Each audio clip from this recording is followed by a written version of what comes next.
നമസ്കാരം. ആദ്യം തന്നെ എല്ലാവർക്കും പുതിയൊരു വീഡിയോയിലേക്ക് സ്വാഗതം. വിഷു വന്നെത്തിയല്ലേ?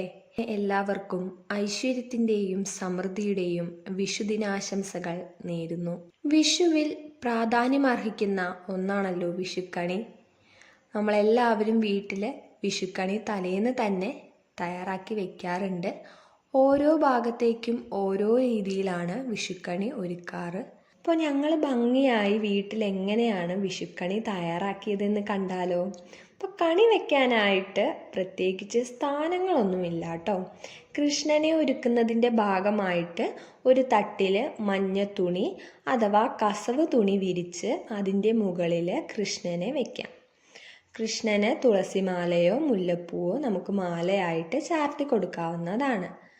സാധാരണയായി വെള്ളോട്ടുരുളിയിലാണ് കണി വെക്കാറുള്ളത്. ഇനി അതില്ലാത്തവർക്ക് സാധാരണ ഉരുളിയിലോ അല്ലെങ്കിൽ തട്ടിലൊക്കെ ആയിട്ട് കണി വെക്കാവുന്നതാണ് കേട്ടോ. പിന്നെ ഉരുളിയുടെ ഉള്ളിൽ നമുക്ക് നെല്ലും ഉണക്കലരി, പച്ചരി എന്നിവയൊക്കെ ഇട്ടുകൊടുത്ത് ഒന്ന് ചേർത്ത് കൊടുക്കാം. ഇനി ഉരുളിയിൽ കണിവെള്ളരിയാണ് വെക്കേണ്ടത്. നല്ല സ്വർണ്ണ നിറത്തിലുള്ള കണിവെള്ളരി വെക്കുവാനായി ശ്രദ്ധിക്കണം കേട്ടോ. കണിവെള്ളരിയെ മഹാവിഷ്ണുവിൻ്റെ മുഖമായാണ് കണക്കാക്കുന്നത്. ഗണപതിക്ക് ചക്ക, സുബ്രഹ്മണ്യന് മാങ്ങ, കണ്ണൻ്റെ ഇഷ്ടനിവേദ്യമായ കദളിപ്പഴം, അത് ഇല്ലെങ്കിൽ സാധാരണ ചെറുപഴം ഉപയോഗിച്ചാലും മതിയേ.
പച്ചക്കറി നമ്മുടെ വീട്ടിൽ തന്നെ ഉണ്ടായിട്ടുള്ള പച്ചക്കറിയാണ് വെച്ചു കൊടുത്തിട്ടുള്ളത്.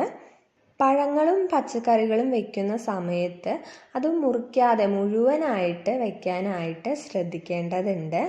ശേഷം അലക്കി വൃത്തിയാക്കിയ വസ്ത്രത്തിൻ്റെ മുകളിലായി നമ്മൾ ഉപയോഗിക്കുന്ന ഗ്രന്ഥം വെക്കണം. പിന്നെ നമുക്ക് വാൽക്കണ്ണാടി വെച്ച് കൊടുക്കാം. അതുപോലെ തന്നെ തിരുവാട വെച്ച് കൊടുക്കുന്നുണ്ട്. ഇതൊക്കെ ദേവിയെ റെപ്രസെൻ്റ് ചെയ്തിട്ടാണ് വെച്ച് കൊടുക്കുന്നത്. ചില സ്ഥലങ്ങളിൽ തേങ്ങ 2 കഷ്ണമായി മുറിച്ച് വെക്കാറുണ്ട്. ചില സ്ഥലങ്ങളിൽ മുഴുവനുമായി തേങ്ങ വെക്കുന്നത് നമ്മൾ കണ്ടിട്ടുണ്ട് കേട്ടോ.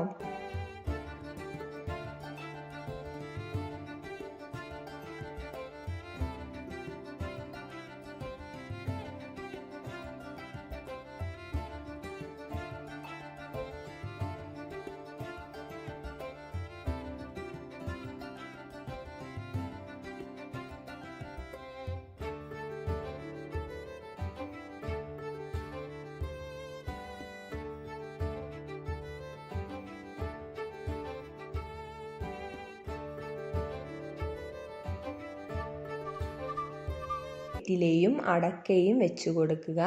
ഈ വെറ്റിലയും അടക്കയും ഉപയോഗിച്ച് വേണം നമ്മൾ വിഷുദിനത്തിലെ കൈനീട്ടം കൊടുക്കുവാനായിട്ട്. ശേഷം നമ്മുടെ കയ്യിലുള്ള പൈസയോ സ്വർണ്ണ വെള്ളിയൊക്കെ വെച്ച് കൊടുക്കാവുന്നതാണ്.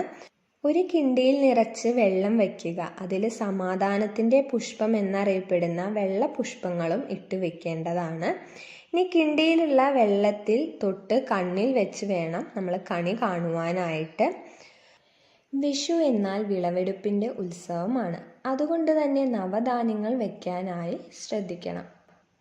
നിലവിളക്ക് കത്തിക്കുമ്പോൾ 5 തിരിയിട്ട് നിലവിളക്ക് കത്തിക്കാനും ശ്രദ്ധിക്കേണ്ടതുണ്ട്. ശേഷം കണിക്കൊന്ന പൂവ് നമുക്ക് കൃഷ്ണൻ്റെ അടുത്തും അതുപോലെ തന്നെ കണി ഒരുക്കിയിരിക്കുന്നതിൻ്റെ മുകളിലായിട്ട് വെച്ചു കൊടുക്കാവുന്നതാണ്. കണിക്കൊന്ന പൂവ് എന്നത് കൃഷ്ണൻ്റെ അരഞ്ഞാണമായിട്ടാണ് കണക്കാക്കുന്നത്.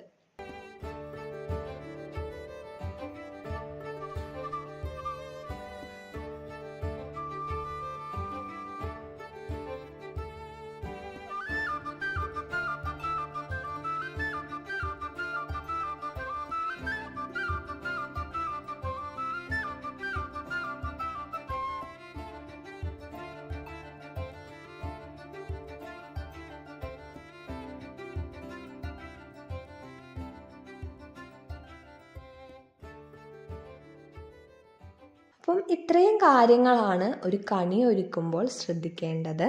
എന്നാൽ ഈ സാധനങ്ങളൊന്നും വേണമെന്ന് നിർബന്ധവുമില്ല കേട്ടോ. നമ്മുടെ വീട്ടിൽ എന്ത് സാധനങ്ങളാണോ ഉള്ളത് ആ സാധനങ്ങൾ വെച്ചുകൊണ്ട് തന്നെ നമുക്ക് കണി ഒരുക്കാവുന്നതാണ്.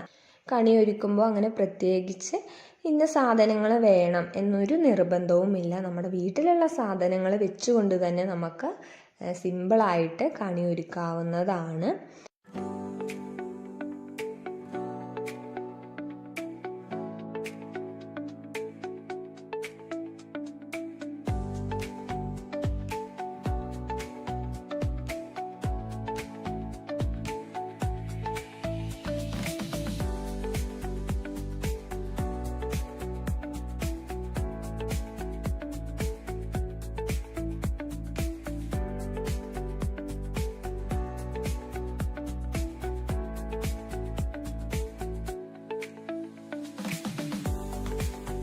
എല്ലാവർക്കും എൻ്റെയും കുടുംബത്തിൻ്റെയും വിഷുദിന ആശംസകൾ നേരുന്നു.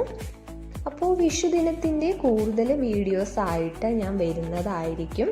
അപ്പോൾ വീഡിയോ ഇഷ്ടപ്പെട്ടെങ്കിൽ എല്ലാവരും ലൈക്ക് ചെയ്യുക, ഷെയർ ചെയ്യുക, സബ്സ്ക്രൈബ് ചെയ്യുക. അപ്പോൾ എല്ലാവർക്കും പുതിയ വീഡിയോ ആയിട്ട് വരുന്നത് വരെ ബൈ.